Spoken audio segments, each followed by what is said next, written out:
Hello folks, it's me, DeMontropolis. I'm here because I want to share my opinions on different video games, and this will be kicking off reviews on my channel for those video games.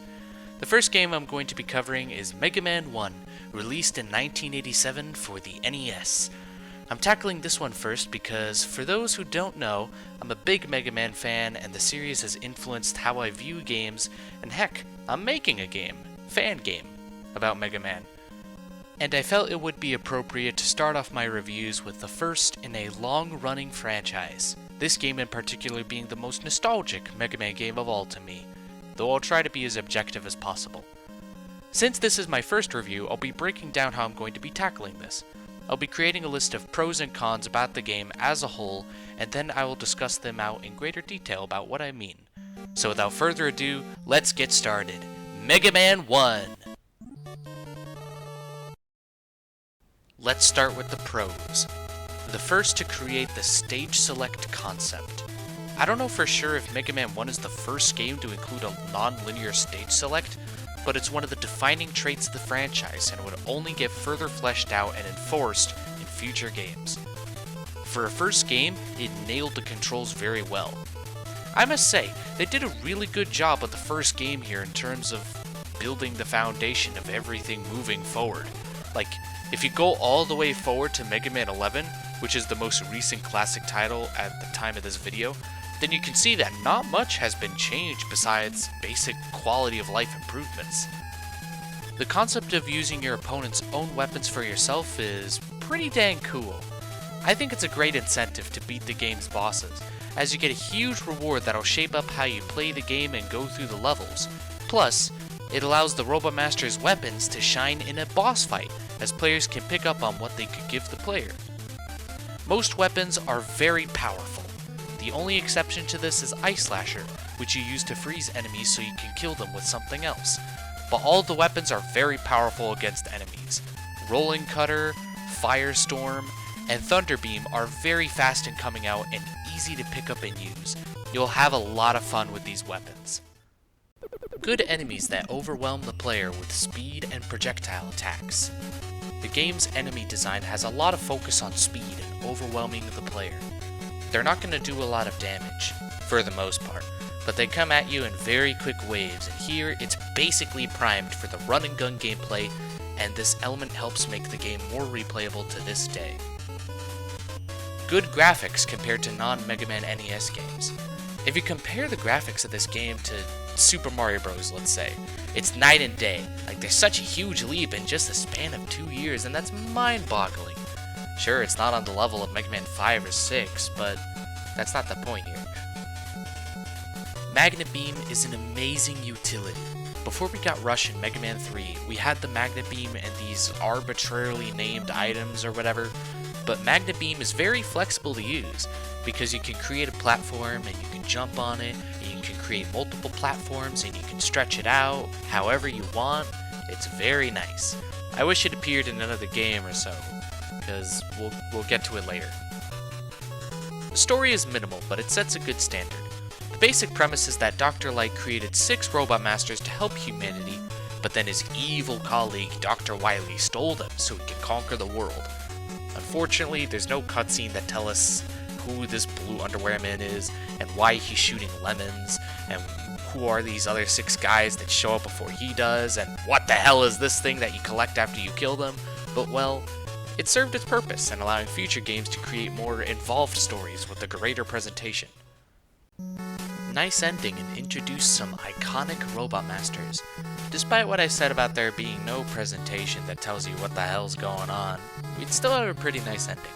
You know, you got Mega Man reflecting on his new everlasting peace purpose and walking back from his journey, and then he meets up with these 2 random dudes that you still don't know the name of, but still. We also got some pretty cool Robot Masters across the board that work for how simple their designs are, compared to what we're going to get into later on. And some of these guys like Cutman and Gutsman, they're going to show up quite a bit in the future, so you haven't seen the last of them.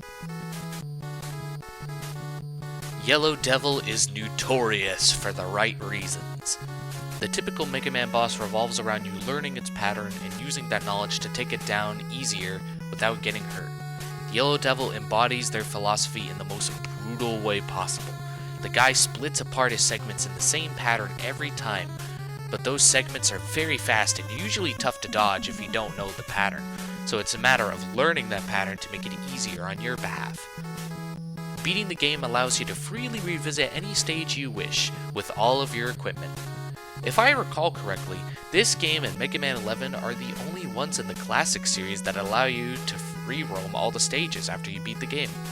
It's a small reward, but at least it's better than leaving you stuck at the end of a credit scene. Now it's time for the cons. Controls are a little slippery at times. Even when compared to Mega Man 2, which was built on the same basic foundation, Mega Man 1's controls are still pretty slippery. It's like you're playing on neutered ice physics, and it didn't exactly age well. Difficulty is all over the place. The game's difficulty is not consistent. There's a lot of enemies that take one hit to kill, and they're pretty easy to deal with. And there's not a lot of obstacles or gimmicks throughout, and challenge isn't exactly built up across each stage for the most part. Magnet Beam is mandatory to beat the game, and it is locked behind super arm blocks, thus it looks optional. This is a big one. If you skip out on Magnet Beam and you get to Wily 1, there is only one Force Magnet Beam room that you have to get past, but if you don't have Magnet Beam, then you must game over, and then you have to go back to Elecman stage and get it. I should also remind you that most of the classic games don't give you an immediate exit out of the stage option, which means you're gonna have to play through Elecman stage again, which sucks.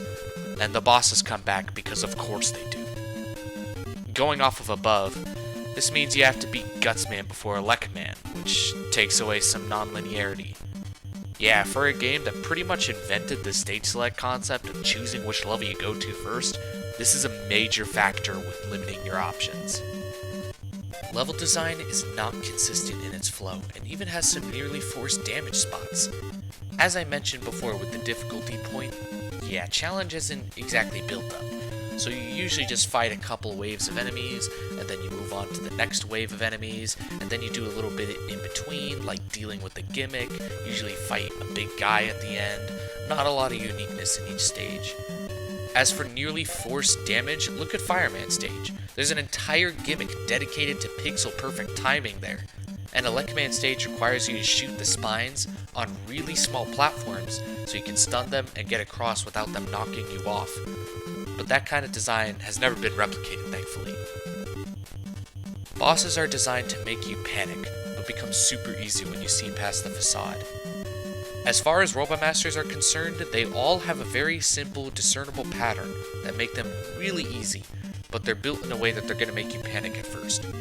Cutman jumps almost randomly. Gutsman is shaking the screen for longer than he probably should.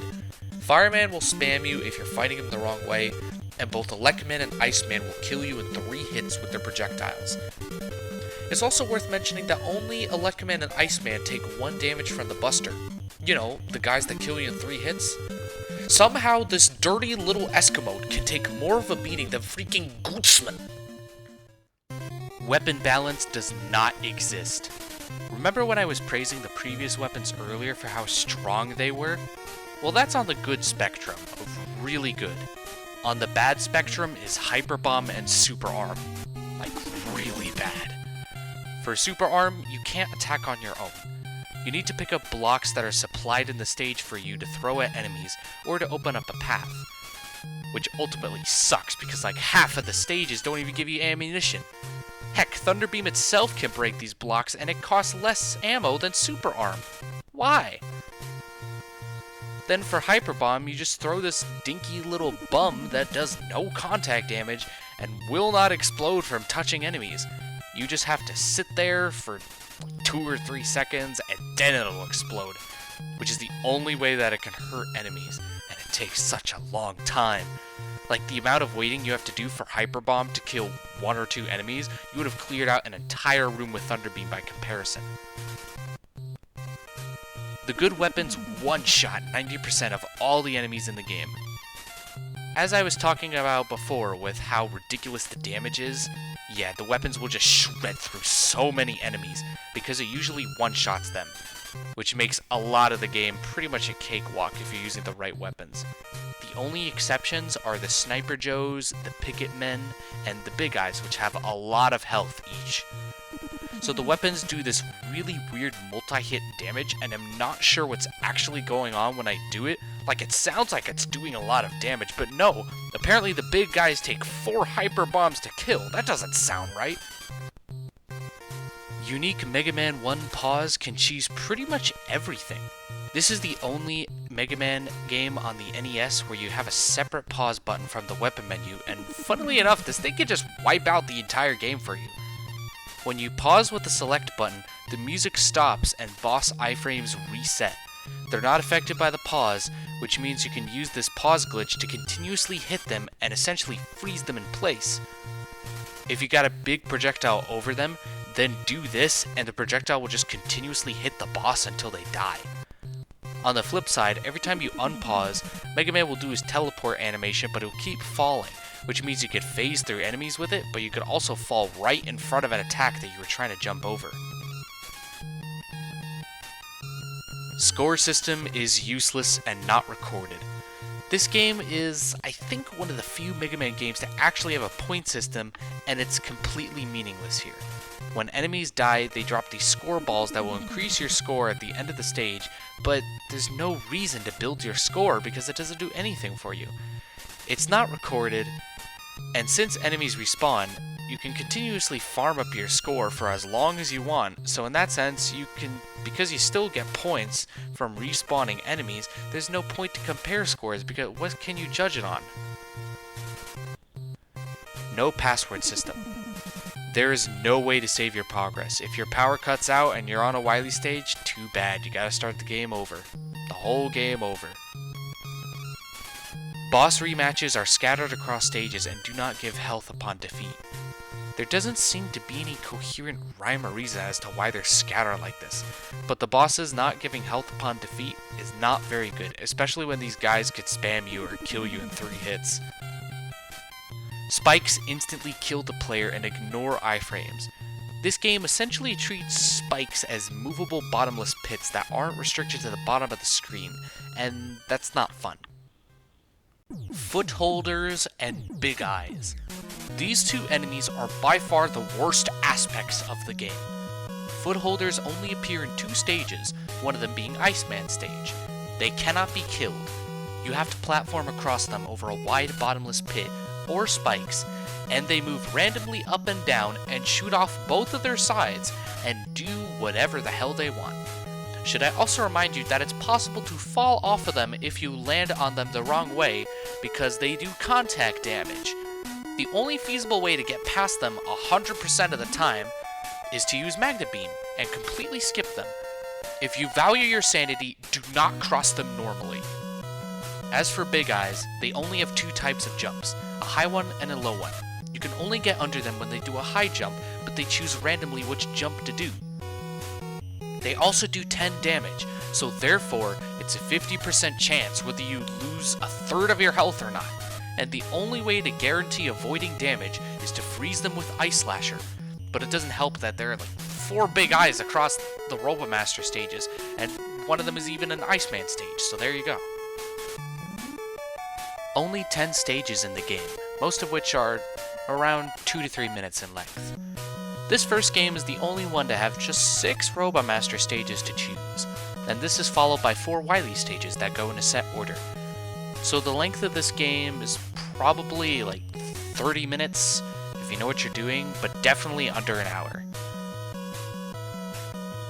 Wily stages are pretty bare bones in length and hardly throw anything new.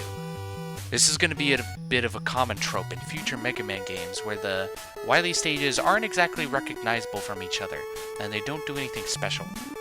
The only Wily stage that has a unique gimmick is Wily 3, where you get flushed down Wily's toilet, but it's pretty much a straight hallway, and you just shoot or avoid these infinitely spawning enemies. You fall immediately when walking off of a platform, like the Magnet Beam, the Footholder, or the Guts Lifts. These kinds of platforms apparently share the same platform code or whatever, but they don't reset your falling speed's acceleration, meaning that if you walk off of them, you'll drop like a rock, and it's pretty jarring. Just be careful with those platforms. If you touch a pickup while on the ground, you will keep walking without your input. This is a minor one, but this has killed me multiple times, especially in Wily 2, where the pickups are at the very edge of a platform. If you tiptoe towards a pickup and you grab it, there's a chance Mega Man will just walk forward to his doom if you don't stop him. Enemies too high along the ceiling can't be hurt. Only really applies to the Watcher enemies, but it is annoying for your shots to just go right through them. Many enemies can be completely cheesed through exploits. A bunch of these enemies can get neutered very easily with the right techniques, and most of them are simple to execute. Biggest one is Ice Slasher. Every time you freeze an enemy, their protection just disappears or goes away, allowing you to kill enemies like Mets even though they're hiding in their helmets.